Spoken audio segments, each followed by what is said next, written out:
Not afraid of strong enemy firepower, but afraid of cannons carried on the shoulder. If you want a gun with high power, the caliber must be unscrupulous.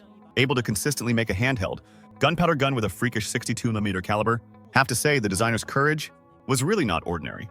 And even more unexpectedly, such a weapon with a freakish caliber is actually the masterpiece of the little guy's house hundreds of years ago.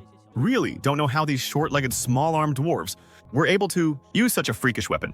It is this one in front of us, appearing in the little guy's axe era, nicknamed the Dwarf Hand Cannon, a large-caliber matchlock gun. This weapon is more like a cannon than a firearm, because its caliber has reached a freakish 62mm. Even today, such a caliber is larger than some small cannons. Its structure is not much different from traditional matchlock guns. It is essentially an enlarged version of the traditional matchlock gun. Its appearance can be said to have filled the gap between Stone Age firearms and cannons. The matchlock gun originated in Europe, later passed through Tanegashima, and finally entered the little guy's house in the 16th century and was called Teppo.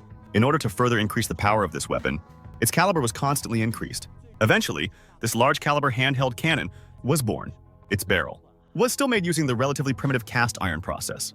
Compared to our contemporary fire lances, which already used the bronze casting process, its manufacturing process was quite backward. Its stock and handguard were made of heavy solid wood. When using it, you first need to pour an appropriate amount of gunpowder from the muzzle into the chamber and use a special wooden stick to tamp the gunpowder down. Then insert the iron slug to be fired into the barrel. Finally, pour a small amount of gunpowder onto the flash pan. Its firing requires the use of a lit match cord as an ignition device. This match cord needs to be pre-inserted onto the trigger. Before firing, you need to open the flash pan cover. Release the trigger, and the match cord ignites the gunpowder in the flash pan, which ignites the gunpowder in the barrel, thus achieving ignition. So, what is the power of this large caliber matchlock gun? Let's fire a few rounds and see the effect.